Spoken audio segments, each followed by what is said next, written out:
purposely waited until 3 months because I wanted to have like that pregnancy announcement. You know, when you get pregnant, you don't tell everybody you're pregnant yet until you leave the first trimester. And that's how I felt. I was like, okay, let's get 3 months solid under your belt before you go saying, hey, I'm vegetarian to everybody and their mamas, and you know that you are not clearly vegetarian. You clearly are still slipping and backsliding in your new diet lifestyle change.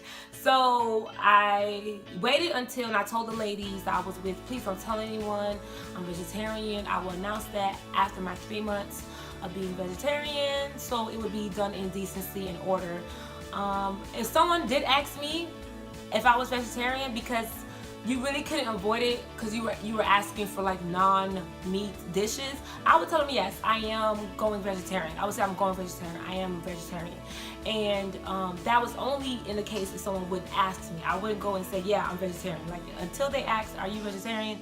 That's when I announced it. And I would not be announcing things like that when I'm pregnant. So don't correlate that. If I'm pregnant, I'm not telling you if I don't need to tell you that I'm pregnant. Probably are wondering, how do I feel now that I am vegetarian? I feel great. I really feel good. I honestly feel amazing. And not to say that because I've dropped meat.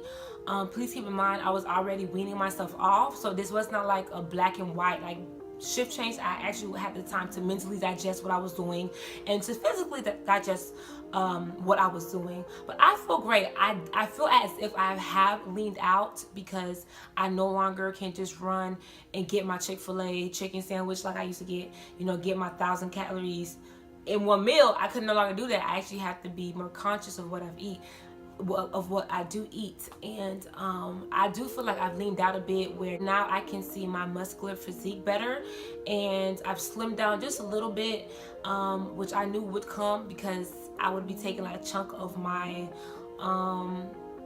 diet, which was that one meat meal, which covered my calories, I would say, for my diet. So I knew that would come, but I've actually been stabilized in my weight. I haven't gone down dramatically, and I haven't gone up dramatically, because you can go up because you would start eating more starch, more heavy breads and rice, which I still do eat, but because I eat in moderation, I have not seen a huge shift change in my diet.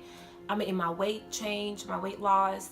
I do feel I feel lighter, and I feel kind of the same because, again, I was weaning myself off, so I don't feel too much of the difference. My body, when I did remove my last meat meal from my diet, she did not react in any type of way. Like, I was not sick, I wasn't ill in any type of way, I didn't have any headaches, I didn't have any natural withdrawal type of symptoms from my meat. So again, transitioning through it, taking your time to change your diet, really helped me to officially become a vegetarian. Cravings, yes, I still have my cravings. I would crave like country fried chicken, and I would, you know, crave certain things, but I had gotten to the point in my transition where I could sit next to someone who was eating, let's say, wings, and I would love the smell of it, but would not want to eat it. I would be, one, convicted, and two, I became nauseous. It was like the idea of thinking about eating meat made me nauseous, and that's when I knew, okay, girl, you really about this life. You really vegetarian. And that's what happened. I can sit around people eating their meat, and I'm like, it smells so good, but I do not want any of it. I have no desire to eat it. So yeah, I do still have cravings, and I think I will forever have cravings because you grew up on a flavor, or you grew up on a taste, and you will always have that embedded in your memory. So you'll smell that, like, I really would like that. But when it gets down to it, I really do not want to eat it. I have not eaten any meat since October 2017. I have not eaten anything. I even have been mindful of the candies I've eaten. There are vegan candies. Do your research to see what they are. There are vegan candies that you can eat, and I was so grateful. And because I am vegetarian, I can still eat things like milk chocolate and things like that. So that doesn't really completely take everything away from my diet. I am a chocolate girl. I am a chocolate woman. I love everything chocolate. Facts. the mint chocolate, that makes absolutely no sense. That's like brushing your teeth and eating candy, like it makes no sense. But I love everything chocolate, so yeah, that didn't really change my cravings. I still was able to eat my chocolate, still was able to eat my sweets, and definitely do your research, definitely see what's out there for your diet type. So regarding B12, it is a supplement that I take daily. This is very important for our nervous production, our nervous system, our brain system, and to not develop anemia. B12 helps with the production of red blood cells, which is necessary. You need the blood. Yes, you need the blood. Yes, you do. So you need your blood. And so B12 is actually derived from animal products, because that's the only way you can authentically get B12. So that's the only animal product thing aside from my milk and my milk, which is my almond milk is what I drink. There are plant-based milks that I have tried as well, and I do eat organic eggs, and I do have butter. So those are things that are still in my diet.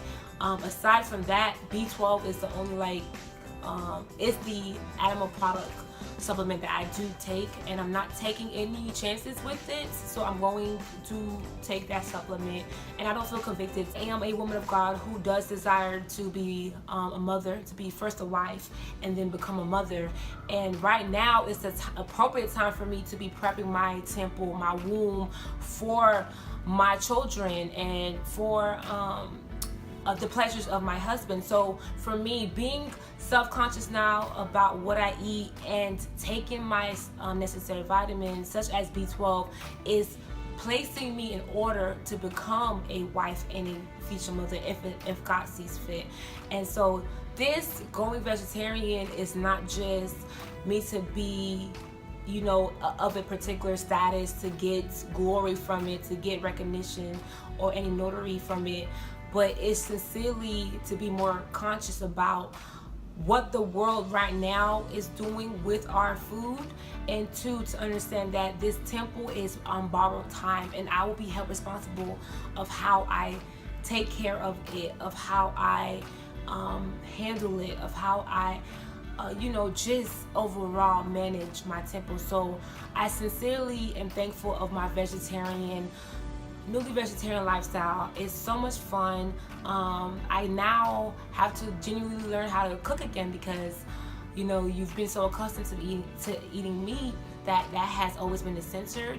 Now it's like learning to become an artist again. So I look forward to learning how to cook again, learning my kitchen, learning about new meals that can give you all that you need as a meat eater, but in a vegetarian/vegan lifestyle. So I'm genuinely excited. God is good, and I took heed. I was convicted to become vegetarian, and I took the change, and I have not looked back since. Would I consider going vegan? I love potato salad and I love eggs. Those are the only two reasons why I'm not vegan. I'm not saying I won't ever become a vegan, but I'm not saying I'm rushing to be one either. If you guys enjoyed this video of my new dietary lifestyle change, I hope it was informative. Again, I urge you to do your own research. As I'm a newly vegetarian, I'm still learning what I can eat, how I can enhance, and the tricks and, you know, just the perks of becoming vegetarian. So do your research on the vitamins that you should take, how you should portion your meals, how you should cook your meals. I am by no means a dietitian. I am by no means a nutritionist, so I will not have 100% adequate information, but this is just my perspective of my life, my diet, and I hope it was helpful. I do encourage those who are on the fence of becoming vegan vegetarian to really recognize, or to really look within to see why you want to do a new lifestyle change. Why do you sincerely want to become a vegetarian/vegan to begin with? Don't do it for the status, but do it because you authentically want to become a better you, or you feel as if doing this change will make you feel more complete in the journey of you becoming who you are made to be. Y'all, please share, comment, like, subscribe to my channel. There will be more information in my description box, so make sure you look in there. Until next time, it's your favorite Christian lifestyle blogger, RashellSelah. Bye! Don't forget to follow me on all of my social media accounts. See you there!